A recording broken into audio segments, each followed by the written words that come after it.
in today's show, we'll be talking about political party manifestos and the place of women 63 years after independence.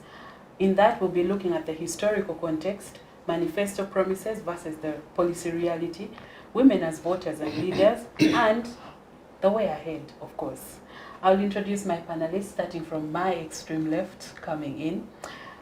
Today in the house, we have Shalom Nachiza Ainembabazi. She's the founder of Afrique Center for Sustainable Community Development. Welcome to the show. Thank you so much, Nancy, and good afternoon to our dear viewers. Thank you for having me again. Thank you very much. And then we have Gloria Kamayanji, the founder of Kamayanji Gloria Foundation. Welcome to the show, Gloria. Thank you, Nancy. Good afternoon, viewers. I'm happy to be here again to discuss women affairs. Thank you. And we have Nana Namata Mwafrika. Nana, welcome to the show and congratulations upon getting the PFF flag for the woman MP aspirant of Kampala district. Thank you, dear viewers. I'm always fortunate to find fellow ladies here and we talk. Thank you, Nancy Ayot. We hope you enjoy the view.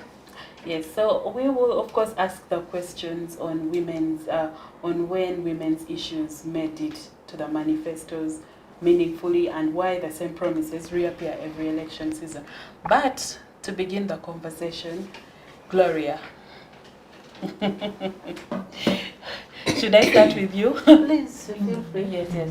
So, Gloria, you've had the privilege of looking at the different manifestos that have been presented by the different presidential candidates. What stood out for you in terms of women empowerment and inclusivity? Thank you so much. Good afternoon, viewers, once again. I'm happy to be here to discuss such matters that affect all of us, both women, youth, and other people in the society. The women affairs have been in the public domain for quite some time. The rise of a woman, both in education and politics, and then the agenda for the affairs of women. We have got very many political presidential aspirants, and all of them have their manifestos which talk about women affairs. And these are not the first time that women are being advanced in the manifestos. It has happened before, and is happening, and it will continue to happen. But what are we saying? Women, we are the majority, according to the National Housing and Population Census report that was released recently. Having the numbers, everyone looks at us as voters in this case, and everyone wants to win our vote on their side. So advancing the women affairs or talking about women, what they are going to do for them, and what comes out in all is that all of them, all the manifestos, I've not looked at so many, but at least 3 of them, they all talk about women empowerment, the circles for women, women in business, women in education. These are not the first time. It's not the first time that women come out predominantly in these manifestos. Unfortunately, less has been done, especially when I talk about other presidential aspirants other than the sitting president. Of course, when we look at the sitting president, the issue of women has been at his forefront. When you look at the programs for women that have come up, they grow, and the PDM now, all those programs, they are geared towards improving the welfare of women and also giving them space to exercise their political and social rights. Women have been given a chance to lead when you look at the current cabinet, for instance, which is full of women, when you look at other positions of either of leadership and other positions in key government institutions, they all give women spaces to lead, and they are really shown good examples. For the young girls, they are also part of the women, and they are also being talked about. The women, we have very many categories of women. The women, they are these young women. They are neither a youth nor mothers. So there is that category, and that is the majority, especially the rural one. I have gotten a chance to move in my district where I come from, where I was contesting for District Woman MP. And what is shockingly interesting is that there are very, very many young women, young mothers who are in these homes. You look at them, they really need help. I wish these manifestos can address the real woman in the village, the one who wakes up in the morning and goes to dig, the one who is being brutalized by this husband. You know, we have had very many issues of domestic violence being orchestrated by the men. Although these days there is also a cry from men that they are also being brutalized. Actually, I'm thinking of starting a movement to protect these married men, because they are also crying and they have nowhere to report to. Most of them have died in silence. Most of them have fled their homes. Most of them, they are thinking they have committed suicide, and others are running away. So we need to think about these men who are being brutalized by women. Today morning we had a discussion on our chat room, and that is the issue that we were all discussing about. So I was telling one of my friends that now when a wife brutalizes you, just take a leave for a month and you return. He said, no, I cannot return because I will find when these bastard guys have already ascended on her, and she will brutalize me the more. So much as we have been given space as women, we should not waste, we should not take this space for granted. We should use it productively. We should use it to educate our children. We should use it to be examples in society. I usually look at these, the spaces that we have been given before in education, in politics. Every district is given a quota of woman representation. And this woman has not done a lot. And this woman has empowered herself instead of empowering other people. It really, really annoys me, and I will continue talking about it because it is my passion to have the people down, the voters, actually have a feel of the representation. We don't want to see women representatives coming back after 5 years with bags of money, going back in the communities to buy these voters at a cost of 1,000, 2,000. It's really, really annoying. So if all the presidential candidates can focus on addressing the issues that affect women directly, then we shall have a better society to live in. Thank you so much, Gloria.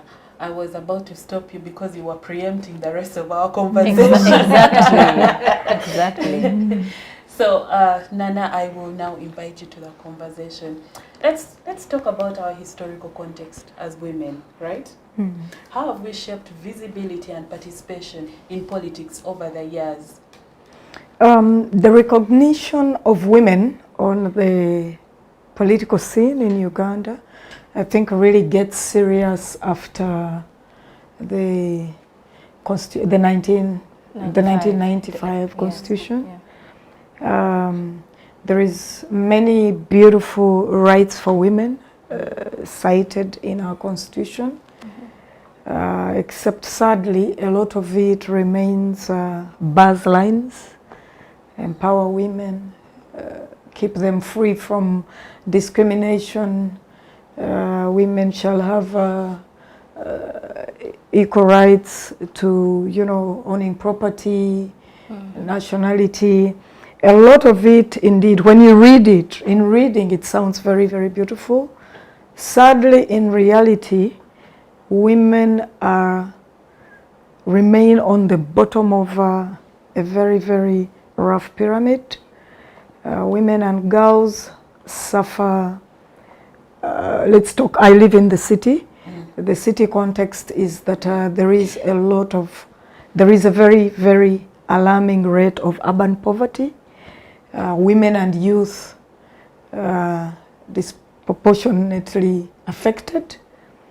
So for me, I think that what has to be done, especially by women like me aspiring to lead women, we must really not just remain vocal on these rights and expectations and aspirations of women, but lead by example.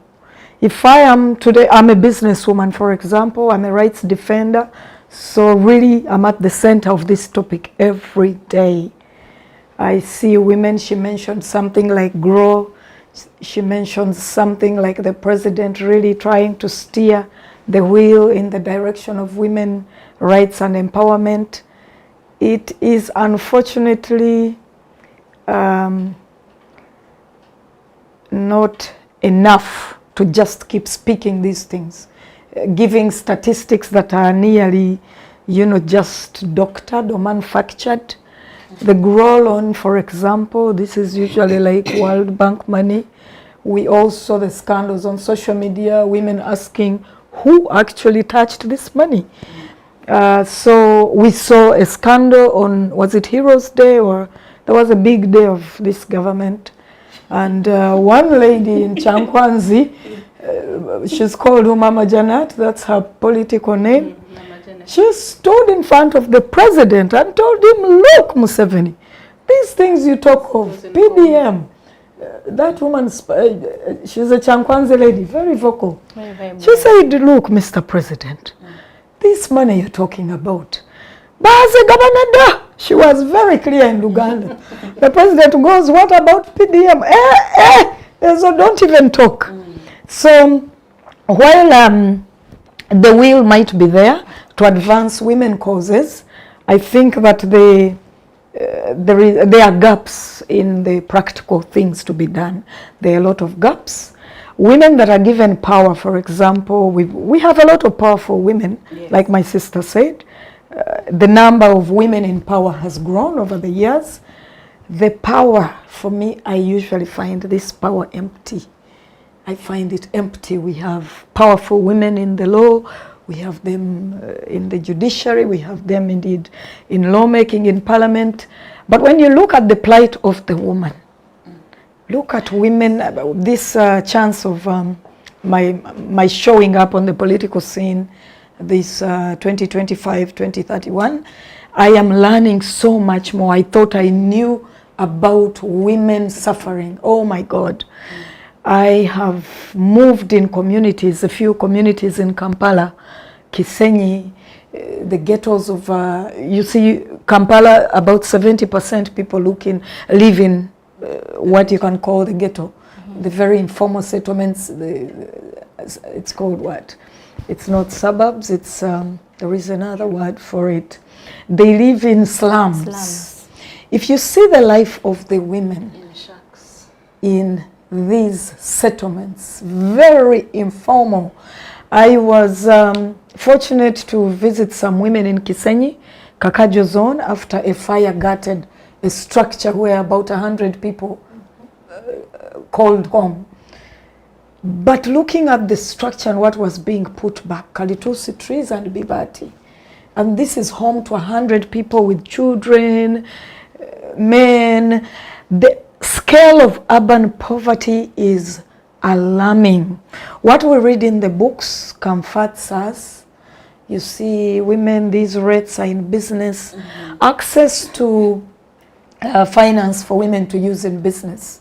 It's also tug of war. A lot is asked, land titles, this. And yet when the banks advertise the monies, some of the money indeed coming directly from the West to advance women's lives, when you find the things needed for someone to qualify, you would be alarmed at what's expected of the urban poor in this city. I am glad now that my head is out to be a leader at one of the highest platforms, a woman, a member of parliament for Kampala City, all the 5 divisions. It's teaching me a lot way before I even go quarter way of, before even the campaign start officially. I am learning that indeed a lot needs to be done. The girls, many girls dropped out of school around COVID time. And this thing was purely ignored. We had the local school, the local curriculum children sit home for nearly 2 years. The area where I live, there are a few international schools that were open after a little period of COVID. These schools operated. I lived near schools that I can't mention, and they were open. But the child in the local curriculum school stayed home. The girls dropped out of school. Some joined informal work. Many of our daughters are sitting in mommy's shop, daddy's stall in the market selling mangoes. They just never went back to school, and somehow the statistics were lost there. It was presumed that all girls rejoined school. Many got pregnant, the idle time of staying around homes, relatives, houseboys. So there is, as they say today in the local language, kuground bilalamu. What we have in the books is largely cosmetic. We have the women's movement, which gladly I'm remotely associated with. When you see the effort these women put in, the different organizations, I think we have thousands of organizations whose titles and names have the word women, woman, girl. It's either empowerment or pads or education or what. But when you wait for the result and I'm not even going to the villages yet, the cities, urban poverty, that the girls have a period and there are no pads. Girls have qualified to enter university and they just have to opt to join mommy in an informal business because the money isn't there. Women can't just be the women that are in our communities. There are women in communities that are closed from us. Prison. Unfortunately, or fortunately, because I learned a lot, I went to prison. Not for theft or beating up anybody, but I stood up among other young women to call out corruption. Last year, 2024, around June. In fact, I went to prison 1 week after my birthday. So what I saw in the prisons about women, oh my God, it was appalling. How long were you there? I was there 1 week. I entered that prison bus healthy. I was presented before the judge, healthy, loud woman. When I came out, I couldn't speak. I was dehydrated. My feet were swollen. Like, the situation I saw in prison alarmed me. The right to all this protection, discrimination, and whatever, in prison, it's non-existent. The women didn't have water to shower. Water was opened for like 30 minutes at 6:30, and quickly it disappeared. So if you didn't have the strength to push and just pick a little in the cup, you were gone. When I left prison last year, that must have been 1st August, I went 25th July, I shared what I witnessed, what I was a part of for a full week. I am glad that just a few days I was reading the Human Rights Report for 2025. Some of the things mentioned to them, there are recommendations given. I did get feedback that after I left, personally, when I went to the prison, I was given one dress. It was torn from this end to that end. And when you go, you're supposed to tear off your bra and everything. So I was wearing a sack-like thing, torn, and it had blood of another woman. Sad. But this is what I was presented to put on. And you're naked. You can't say no. The orders are you put it on. To the ward where we got locked every 3 p.m. in the day. 3, a bell rings and you must enter. You either sleep or stay there making noise, or you're coughing into each other. There was a body-to-body, skin-to-skin situation of sleeping. The sleeping arrangement. Like insane packed ward 1 and ward 2. You are here, you're breathing like this, your breath is going on another woman's skin and another and another. I left coughing, most women were coughing. Women would try to access the health facility in the prison, and they would come back and say either the nurse wasn't there or she had closed a little for lunch, or if she was there, there wasn't enough medicine, they would have 2 Panadol tablets. So I shared some of these experiences to chair of Human Rights Commission and high inspectors. Gladly I got some feedback that some people that went to prison after me, some activists said, Nana, you did some good work. We were presented 2 clean dresses on arrival, a packet of pads, soap, a shaver and knickers. And for me, I thought in my head, I asked them, I joked, because even the prison warders were there. I had visited the prison again. They said, Nana, we are here, but something has improved. I said, I hope they didn't just give it to you because you are activists who they suspect might talk about it. But yes, talking about women's rights, we can't just limit it to women that are out and free, women that drive. Let's think very much about the women in the ghettos, the women in the prisons. A lot needs to be done. People get sent to prison to wait for their plight if they are guilty or not. People get sent to prison for correction. You don't correct people by taking away their every human right. Thank you very much, Nana. And I know that you actually delved into more than we had expected you to delve into. So thank you very much. Shalom. Now, to bring you to the conversation, we I want to ask, why do political parties repeat the same song every single time, especially in terms of women empowerment? Why is it the Women's Manifesto every 5 years reads the same things? Healthcare, that we need more money in healthcare, that we need more money in education, that we need support against gender-based violence and all that. Why do you believe that this is a continuous song that does not genuinely reflect in numbers? Because, usually I argue with, with the people who do numbers, because I feel like when the numbers grow, for example, when the number of women have grown this much, you cannot say that from, say, 1986 to now, there's been an improvement of 20%, and yet the population has surged to a very large number. Why do you think this continues, even with the modern age and with women occupying all these positions? Good afternoon, dear viewers and my colleagues, my fellow panelists. It's a pleasure being here once again, and it's a very passionate subject, and actually that is evident. I participated in the NRM primary elections, and to be more specific for a position of a woman member of parliament. So that shows that I'm very passionate about women. Oh, yeah. Yes, Bulisa district. very passionate about women.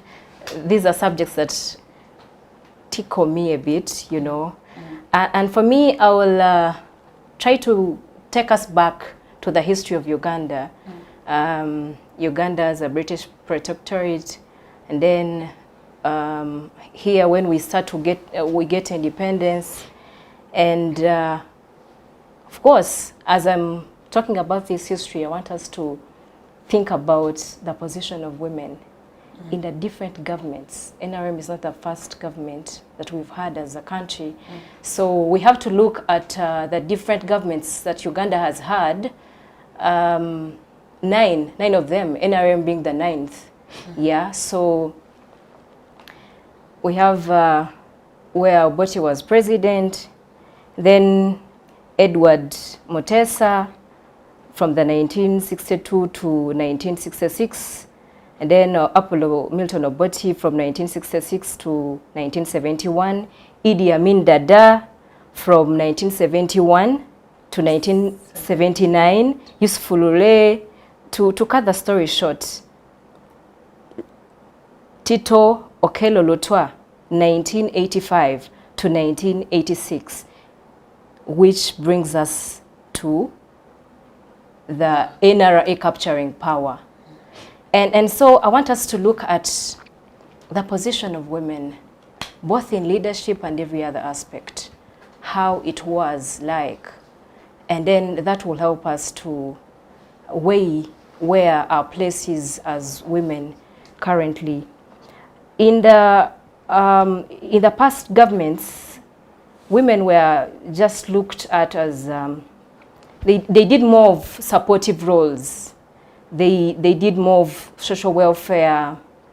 They were just there to support, add on. They were just there to add on, but not to be part of the decision making, and then also to be on those tables, to be legislators.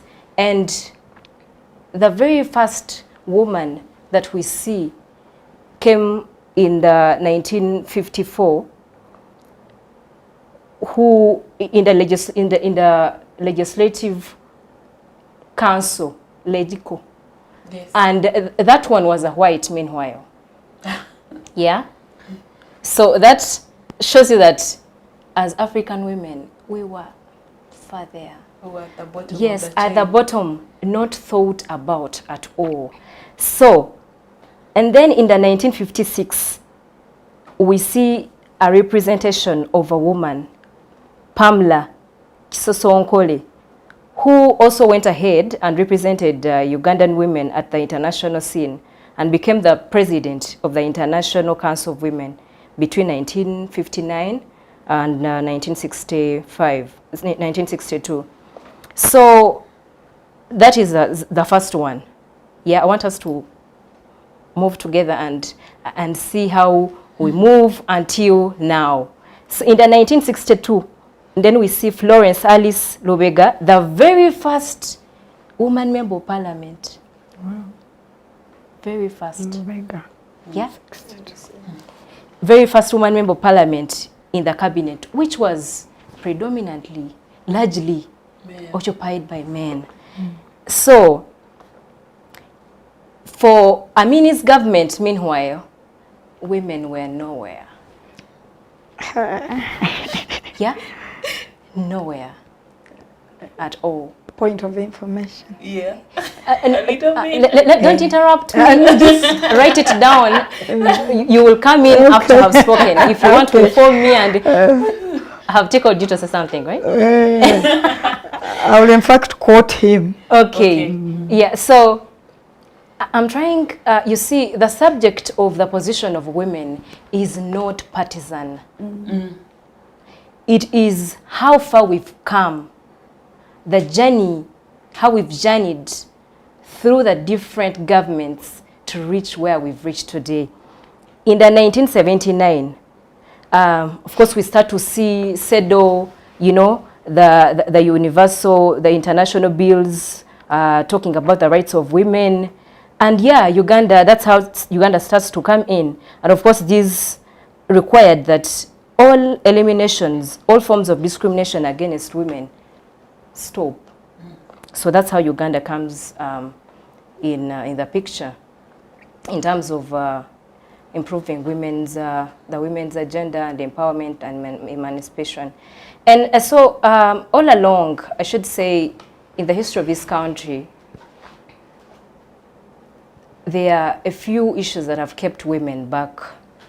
And one of those was education was, and is still, Yes. but it's not compared to how it was previously.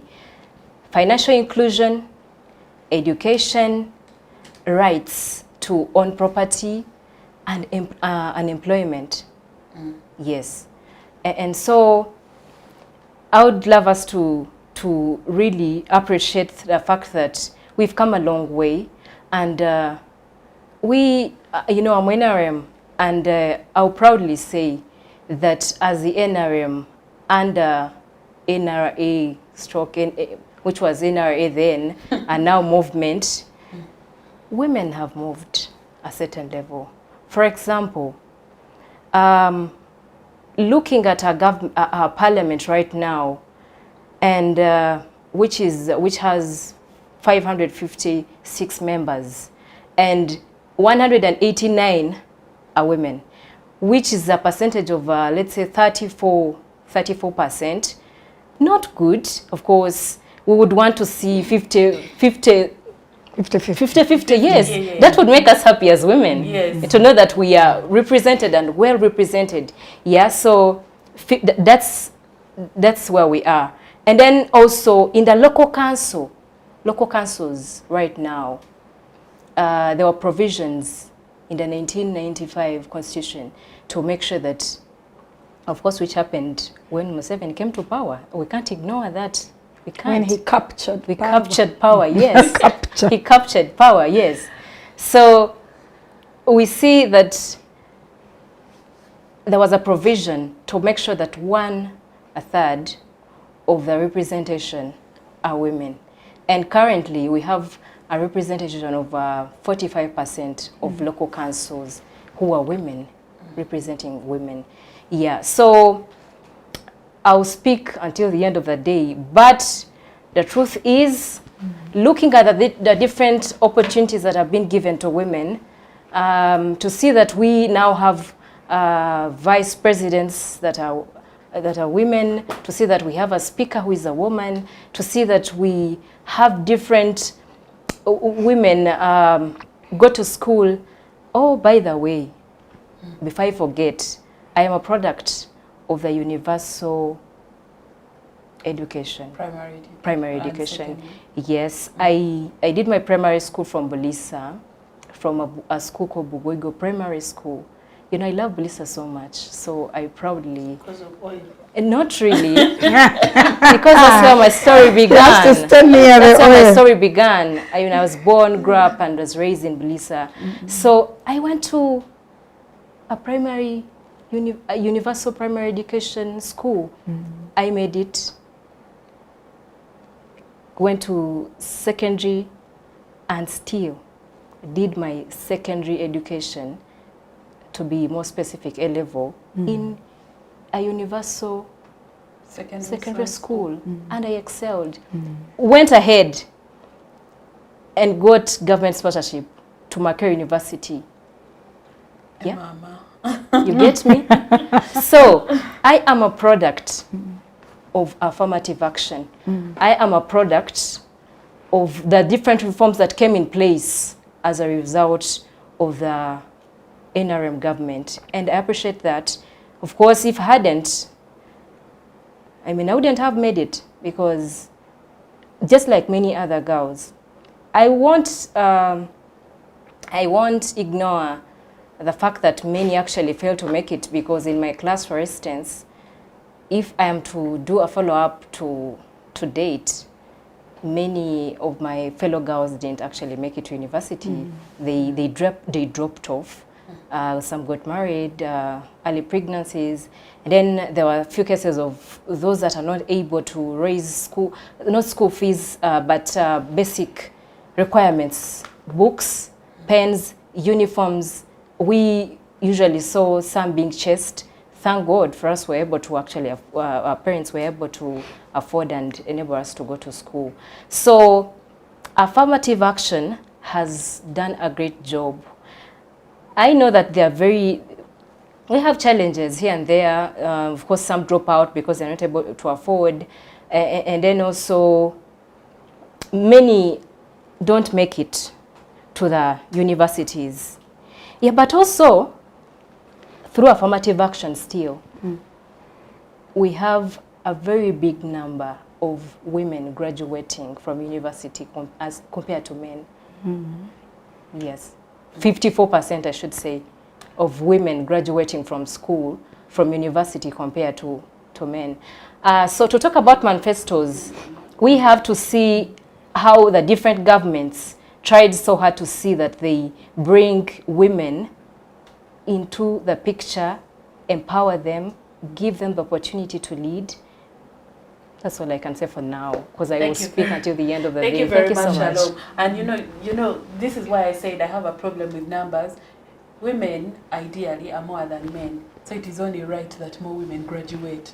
Exactly. No, surprisingly, at the graduation point, women become few compared to the men. To the men. So we don't know where these women go. The unique challenges that they sure. find on the way. Sure. So, you know, now we are diving into it. You asked me a question, I didn't answer, but we'll get there. I didn't answer, but I found it very important to actually give this history so that we know how we... But it somehow certainly answers the question? It does. Okay. Of course it does. Okay. But maybe to add on, we've had challenges as a government. You know, we cannot ignore the political history of Uganda. And so usually when a certain president came into power, they were trying to solve certain problems, economic issues, they were trying to look at security, they were trying to look at many other things, and women were not. We had many more challenges that we were ignored, and the whole focus was put on to ensuring that the country is stable because we had many civil wars. Yeah. So I should say that, over time, because of our economic challenges and how we've been moving as a country, I think there has been a challenge of economic prioritization of issues that actually touch women.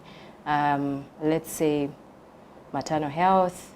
Let's say I'm very passionate about sexual reproductive health, and so you see that maybe issues, let's say, we would all want to see women getting, primary girls getting pads from the government, because many actually drop out of school because of that, you know. Yeah, but maybe shortage of resources and funds, given our history. Thank you so much. That's what I have to say right now. So, Gloria, I want us to discuss a unique question, yes? Because we've had powerful women come to the scene in this country. Some of them not part of the government. We've seen women push unique agendas. And I think one of the most quoted women is Beatrice Anua before with Mavira and climate change. She was a big force in that movement. And she even earned the name Mama Mavira because of that. And we also have Rebecca Kadaga, who for many years influenced the politics of Busoga, whether we like to admit it or not. So how can women, even from their disadvantaged point, negotiate for power, especially in terms of important things like menstrual equity, like our girls in school getting pads, because that is a basic need. Menstruation is not optional.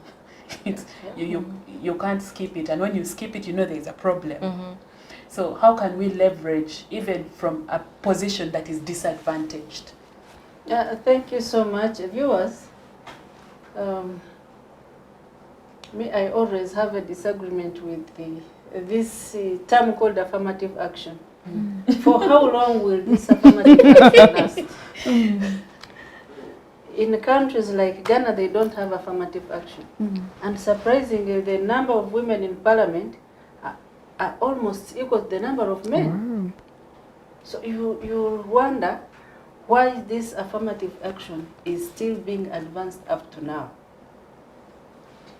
You've asked a very big question about menstrual issues. It's not an option. No one can jump it unless you were cast by God from your childhood. And there's also something that we don't talk about called menopause. Oh, yeah. It has actually caused a lot of havoc in families. I'll talk about it briefly. Yes, please. And I think this, you have had my friend here, you are in the women movement, even you, we need to seriously talk about the issues of menopause. But when I come back to the women and their affirmative action, we've had this affirmative action for long. We are the first women to benefit from this affirmative action. In Parliament, up now, some of them are still there. You cannot see anyone advancing for a higher position, either for presidency or to go and tussle it out with men. We've seen some women, young women, they go for constituency MPs and they win. This is what I want to see happening in most of our ladies. The direct seats. Yes. Yeah. Because we want to change the mindset of the citizens that these direct seats are for men. When you attempt to contest for this county, they will tell you, no, you are coming to the seat of for women. men. Yeah, so yes. please go to your seat. What yours is, we want to change this mindset. Not And to- I'm happy. Not to interrupt you, actually, we only have 16 members of parliament who are Direct women direct, elected. yes. These are very few. I want to see someone who has been in parliament 1, 2, 3, 4 terms. In the next elections, you come and contest as a president of this country. I'm even annoyed that among the six We had got. or eight contestants for presidency, we don't have This a time we serious have none. we don't have a woman. And I want to see serious women, not these ones who just come and start shouting, blah, blah, blah. Yeah, but Mama, you see, majority of them were independents. Maybe also this I want brings to her see to serious women, not these women. I want to see those serious women from your position where you are currently holding to another level as a president. Or from a woman member of parliament to now a directly elected MP. That's when everyone we shall be pointing at, this one, you see, this one was this, now she's this. Now I'm happy that we have one in Ntungam. Honorable Naomi Kabashara contested with a very giant man and she defeated him. And when one also tried to contest in Urhama, Honorable Beatrice Wachman, people had started pointing fingers at her. Go back to your women, you have left your women seat, now you are coming to disturb women. So we actually reminded them, even when I was contesting, if whenever I would read that comment, go back to The women's seat, I would immediately comment, because that is also undermining women. Yes. I would tell them, no, this is not a men's seat. It is for all. Whether a woman, we give an example, Honorable Paula, one time she stood with the Honorable Mondo Kagonyara, a professor, and she defeated that gentleman. The other one defeated this. So until we changed the mindset of the people, and actually she had gotten a flag, but the things of tribunal, now I see it has gone to another person. But what are we looking at? We are looking at empowering the local woman, the voters actually. We want to see these people inspire us, inspire the young women coming up, the upcoming politicians, the school children, that they look up to you and say, no, I can also make it. If this one has done this, I can also do this. I can also do it. So that's why I want to go. And then I want to see women also advancing the issue of a girl child. A girl child, we have said women or girls are majority according to the population census. They are majority. Even in school, when you start, as they enter school, they are the majority. They go to P7, they reduce. They go to senior 4, they reduce. By the time they enter university, they would have reduced further. So this is where the problem is. The problem is that we are lacking support. There is no support for these young girls, especially in rural schools. The urban poor who do not afford sanitary pads, who do not afford water in these many schools in our setting, they don't have water.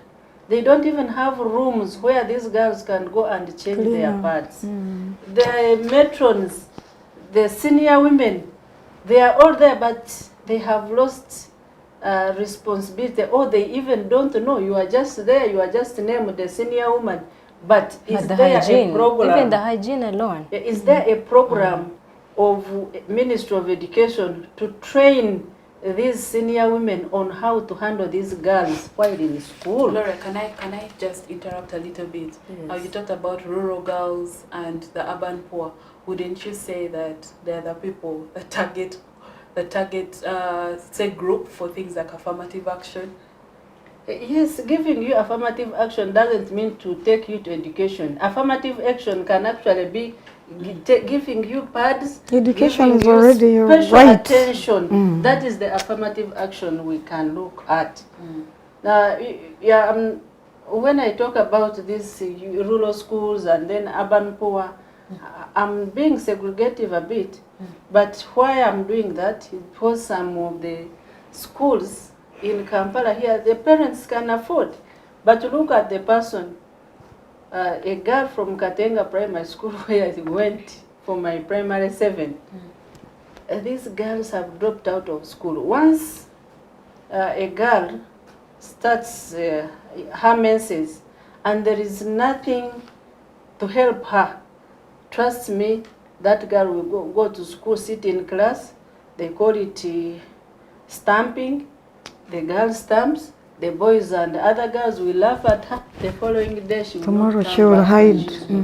We want to see Ministry of Education come out, train these senior women. Talk to senior women will also take these girls. When I was in primary school, we had a senior woman who would talk to us. You see, she would call us every Friday. We had a girl talk. This senior woman will tell us, you know, a girl is supposed to walk like this, like this. If you meet a group of girls who finished from that primary school, you will know that these ones were trained by so and so. I want to see that happen. You go to schools. How many schools have incinerators for burning these parts? They keep piling everywhere. They pile from in the dustbins, in the pit latrines, and these pit latrines, they get filled up very fast. They don't. Schools don't have mechanism to empty them. You know, it's really nasty. One time when I was campaigning, I reached somewhere last year actually. I reached somewhere they were going to sit their exams. They were sitting their exams, and the boys' dormitory was full. The girls' dormitory had collapsed. These people were doing their exams. So when we were attending a burial, and someone said, the MC said, Honorable, we want your help. Our pupils have been doing exams, but we've been telling them, leave your homes early in the morning and come here and sit your exams. After our first paper, you go and ease yourselves, then you come back for another paper in the afternoon. It means if you got a problem within the examination period, you have nowhere to go. No wonder that school doesn't power, that area, its education is still very below the average. Yeah. Because of such circumstances. I had to pull money because I was campaigning and I didn't have money. But because I was so touched, I had to pull money. So I first sat with the school management and some parents. We agreed on how we are going to handle that situation. It was horrifying. It was terrible. You people, our rural settings are going through a lot. And these are our voters. They are the majority voters. They are the majority supporters of this government. I wish President Museveni can hear the cry of these people. You may ask me, hey, when I talk about Ntungamo, you people think we...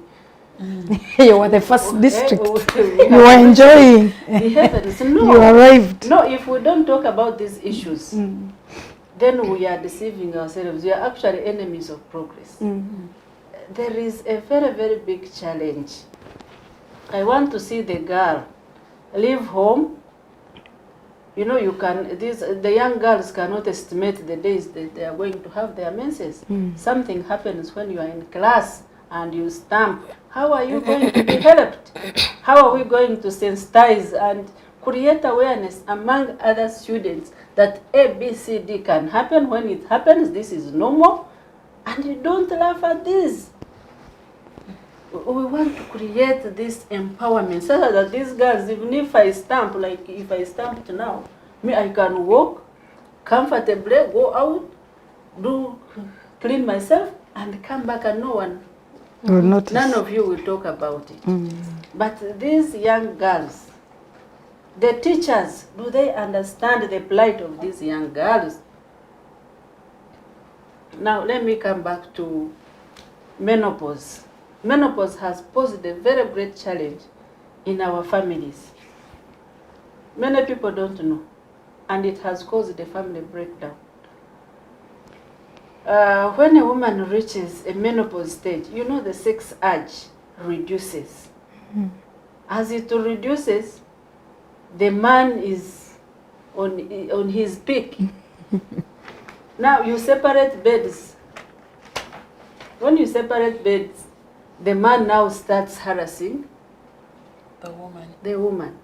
Now, in our previous cultural settings, whenever a woman would reach a certain level, he would tell the husband, you know, I can no longer handle, get someone younger to help you. This has since ceased. It cannot happen. Now, what happens again? When a man starts hunting for someone, the woman connives with the children, they start harassing the man. All is brought by menopause. We need to manage this menopause period seriously, otherwise it is causing trouble in our families. Thank you very much, Gloria. Thank you, Gloria. And I would like to bring Nana back to the conversation. Yes, Nana, as a woman in a political party. Yes, at PFF we believe in freedom and freedom for all. Yes, they're also in political parties. And our manifesto Me and her, we are in here. In a realm. we are going to challenge you until we overhaul things for the best. You are actually an alternative government. That's why you are here. So, Nana, as a person from a political party, when these discussions are on board, how is it that the women's agenda does not come out clearly in for example the manifestos? Because we know that women from political parties are also consulted during the making of the women's manifesto by the women's movement. So what takes place behind closed doors? What tough negotiation is there that it is almost women come out sweating when they get something into the booklet? Yes. Yes.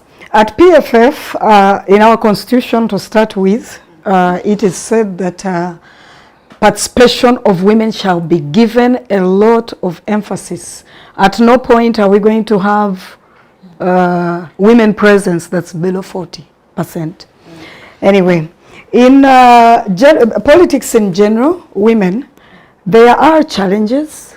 There has been an advancement, like they say, except to me, the power still remains empty. It's like we are being used as a statistic to vote. They know we have numbers. They know we are easy to, to carve into a church group, market group. All these campaigns being done in the markets, you'll hear the women group in the market. It's women, the church, all these big churches. And by the way, when women love you, they vote for you overwhelmingly. Women get so personal when it comes to you ladies, these NRM ladies should not, I let them speak. Thank you. Sorry. Women are being blackmailed to love. When women love you, they'll vote for you. The women are blackmailed. Women are not loving this, let's agree. There is a serious challenge. Women empowerment. I said the words are remaining on paper. Protecting women from violence. It's so much on the paper. It feels so nice reading it. You go to these different institutions, protect the woman, but on the ground, ku level ya wansi biralamu. Biralamu, we must work hard. You the NRM ladies. Me from PFF, the other political parties, the other formations. Omuchala are used today. We are largely used.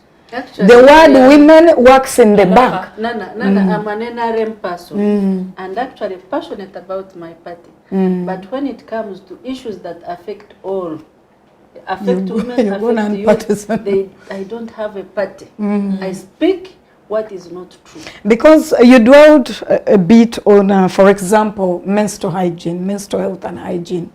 There was a time President, His Excellency Museveni promised parents and their daughters, this was the last Kisanja but one, if you vote me, the girls will have pads.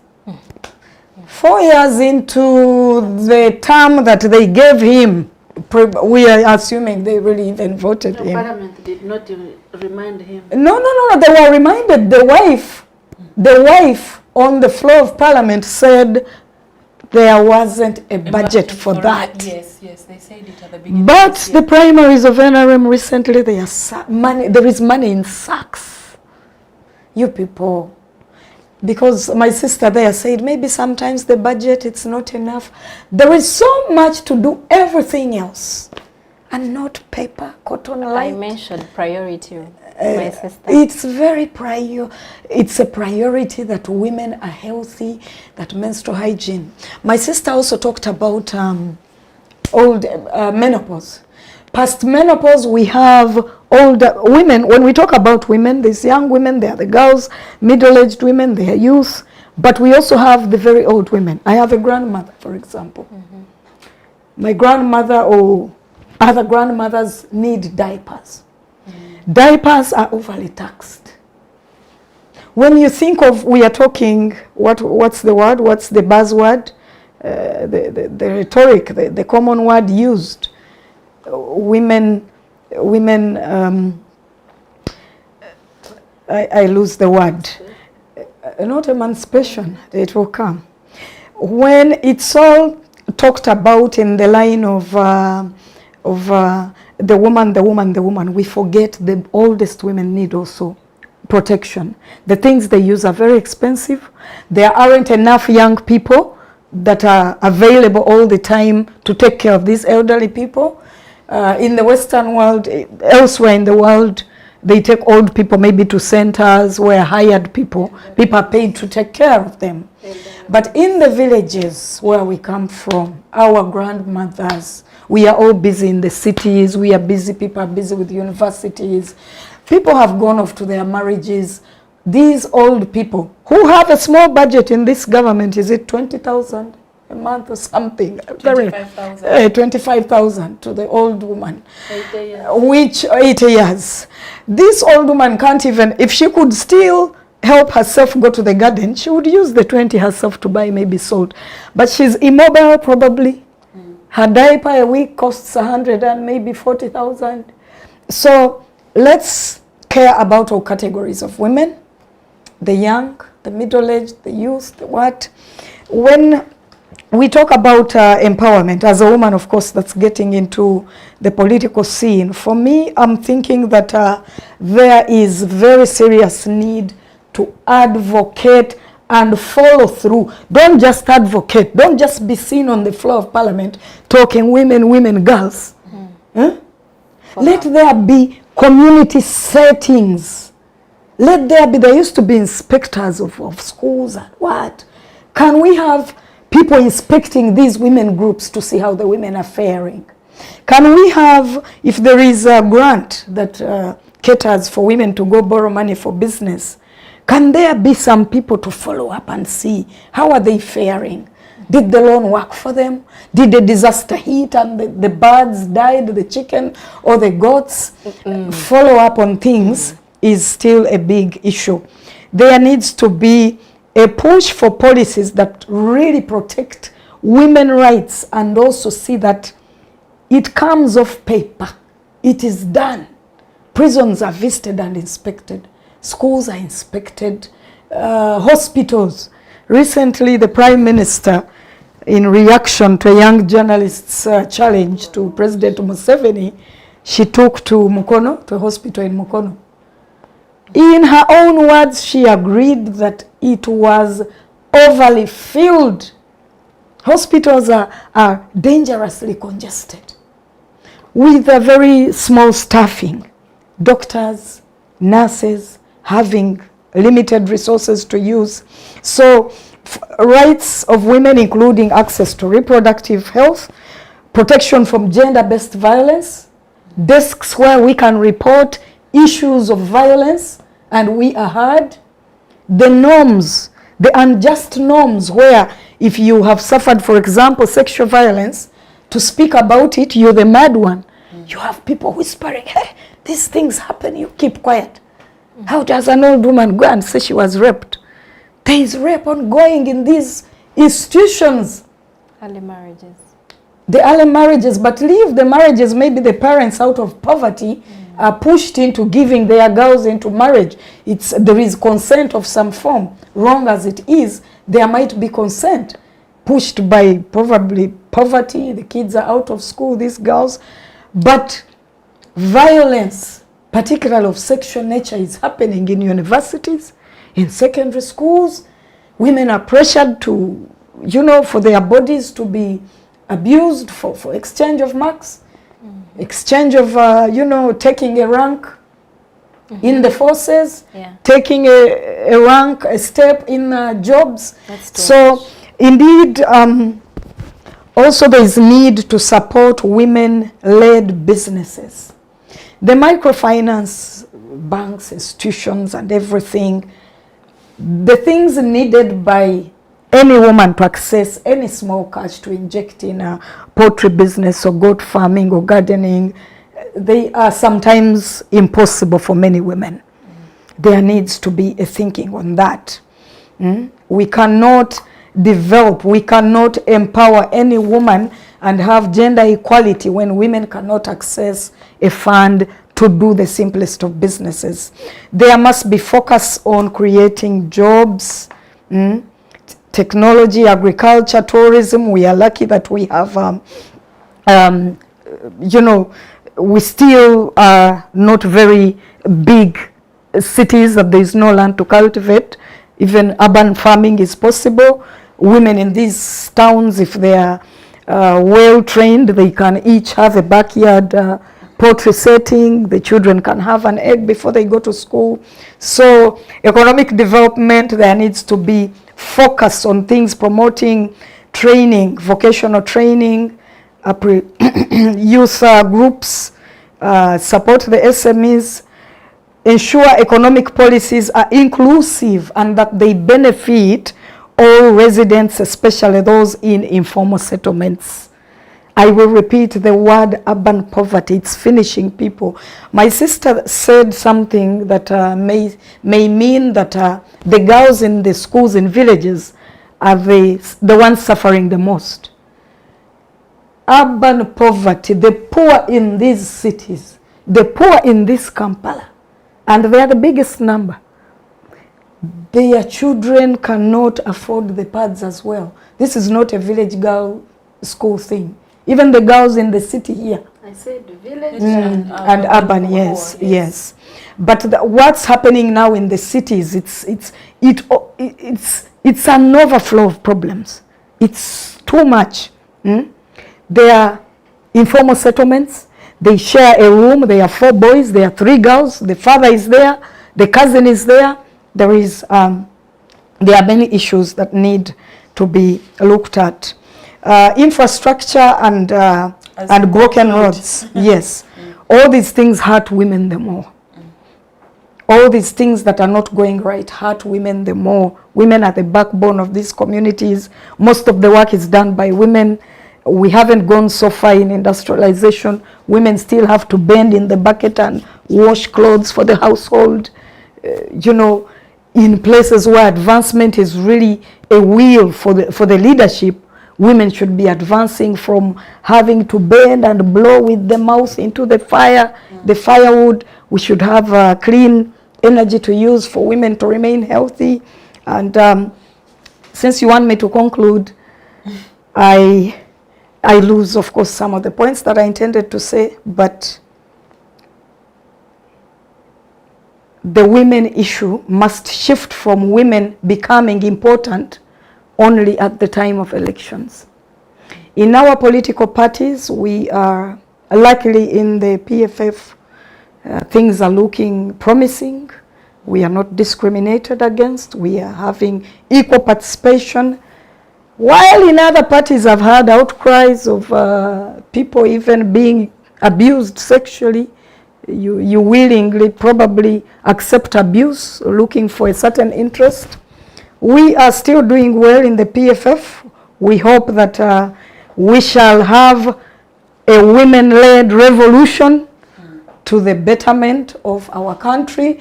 We come to a place where we are not blackmailed with this word affirmative action, these phrases, where we thrive, whether there is a man who purports to care about women or not. We shall thrive when everybody thrives, when the systems are better. One last tiny one, as we enter the elections, violence against women, political violence against women. I nearly got abducted trying to access a court for my friend Dr. Kiza Besigye Lutale on beginning of the month. A passers-by who happened to be a lawyer saved me from that. And for me, this causes me to call on our institutions, particularly Uganda Human Rights Commission. We need to partner to see that the election is not, an abusive process to women. Beating us up, Uganda police, please don't think about it. Abductions are on the rise. Please, I'm not saying spare the women and abduct others. Let people stay free. If you abduct a man, it will hurt women. It will hurt his daughters. It will hurt his mother. So let there be peace. Let's aim at a peaceful election. Let's aim at an election where women will not be abused needlessly. Thank you so much, Nana. Shalom. Now, because everyone has done the call for action and everything, and I feel it's only fair to give you the opportunity. And I need you as the youngest person on the panel, the youth, or the second youngest. Youth. On the panel. You compete. Yes. I would like you to let us know what a future of Uganda where young women are included is like, because I know for the past month, one of the biggest outcries in media and in the different civil society organizations, in different situation rooms, was the fact that no youth made it to the presidential to be a presidential aspirant, and no woman made it to the same race. So what would be your call for action in order for us to improve our status from this moment? Because now we have an issue that is going on, but we have 5 years to make things happen, or even less. What would you recommend? Beautiful question. 5 years from now, or even the future of Uganda, if women are actually given platform. So, like I previously said, there is political will, yeah, in the different political parties, PFF, NRM. There is political will to empower women. It is in the documents, it is in the constitution, it is everywhere, and it's even more beautiful that we have civil society. There are movements, the civil society is pushing for these agendas.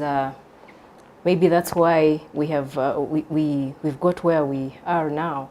So as a young woman, I hate to say young.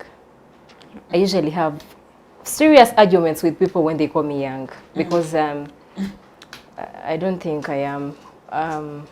Mugisha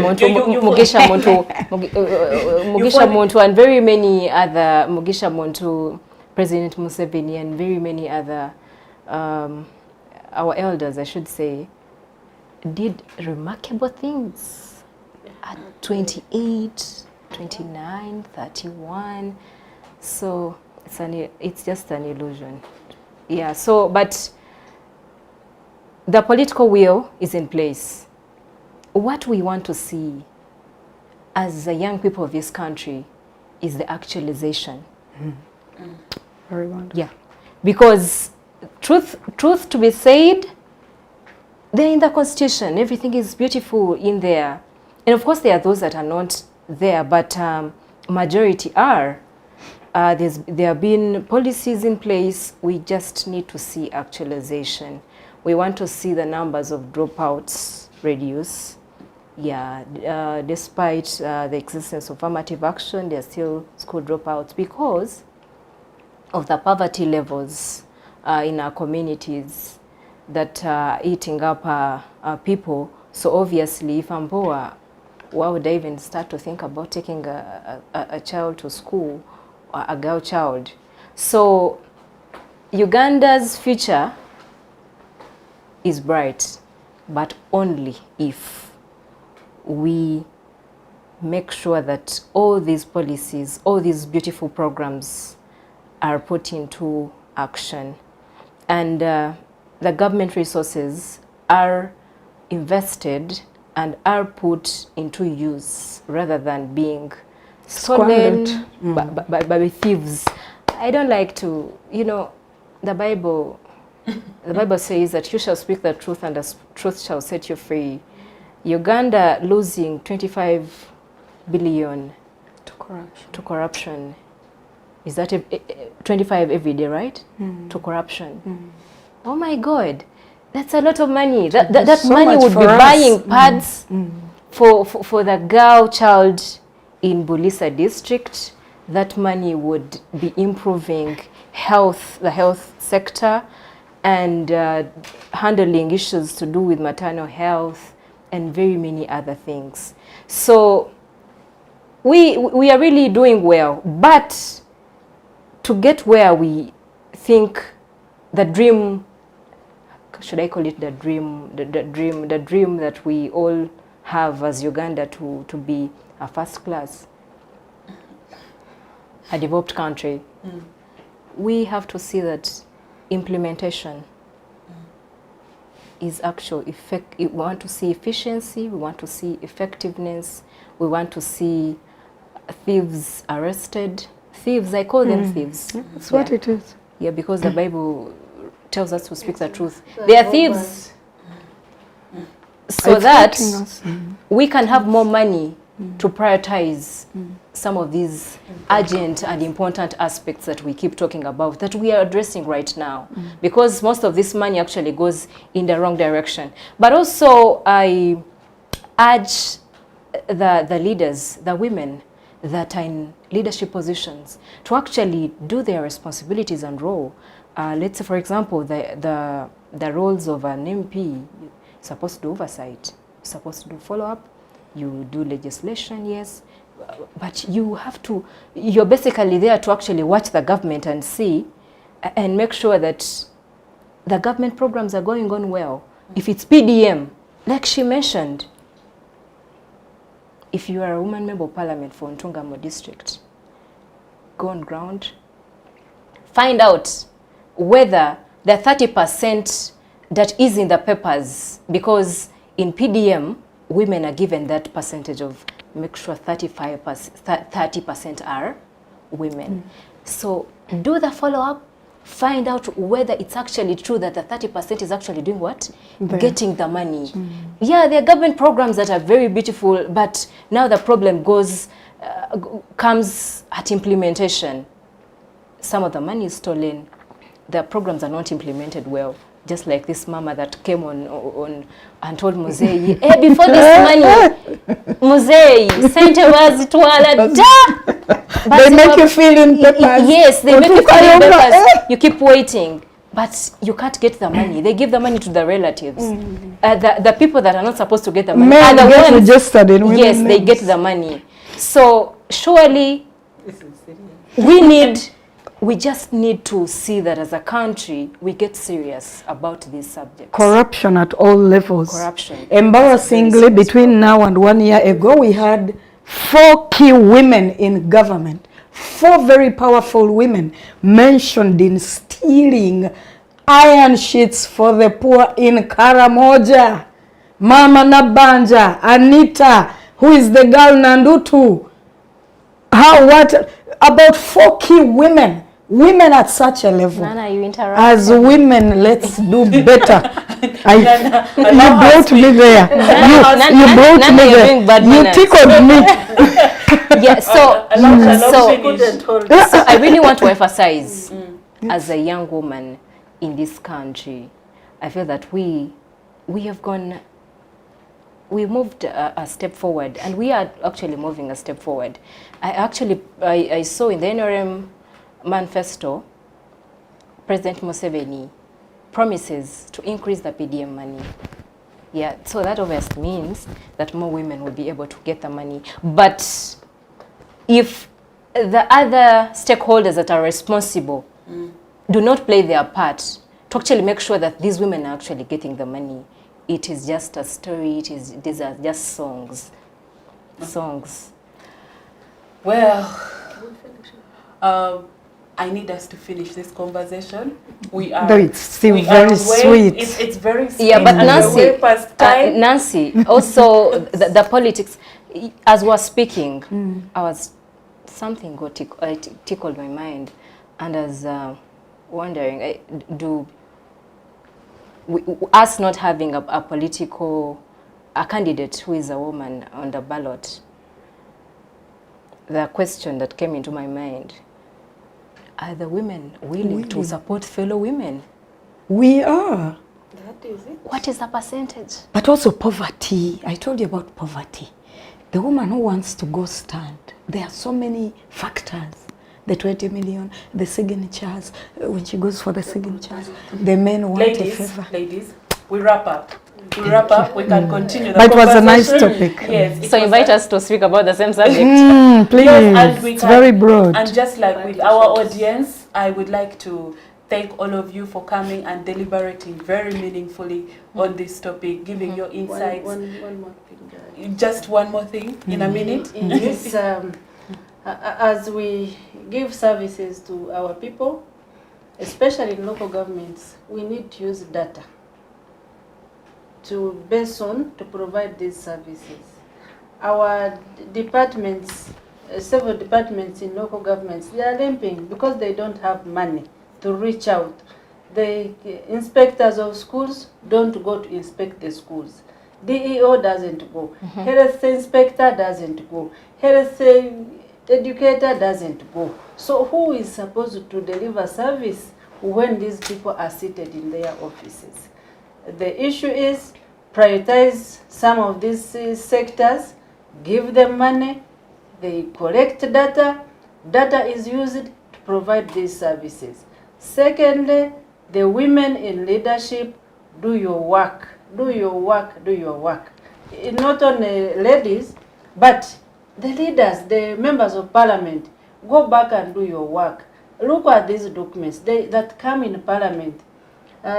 These agencies, they are very funny. When they realize that these MPs don't read, they come with huge books, with the huge volumes, they drop them in front of them, and They they gather go, dust. knowing that they will not Read They them. will just sign. So there is no way a member of parliament can do an oversight role very effectively when you don't know what The has been content of given. Exactly. So we Exactly. need to assert ourselves.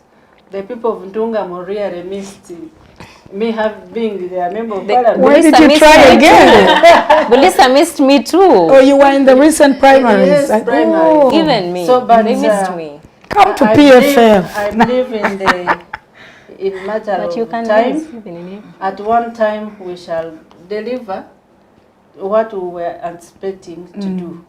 But also to those ones, we shall keep The telling minute them, is over. giving them some tips on how they can perfectly render a service to our community. Thank you very As much. women, let's lead by example. Thank you very much, my panelists. Thank you, Nana. Thank you, Gloria. And thank you, Shalom, for coming to the show and for these beautiful insights. Ladies and gentlemen, this was the women's perspective on the 2026 presidential manifestos, but also the reflections on all these more than 60 years of independence in Uganda. I am your host, Nancy Caroline Ayot. Keep it Civic Space TV. Like, subscribe, and also share with us your comments. Keep the conversation going. Follow us on social media. Good afternoon.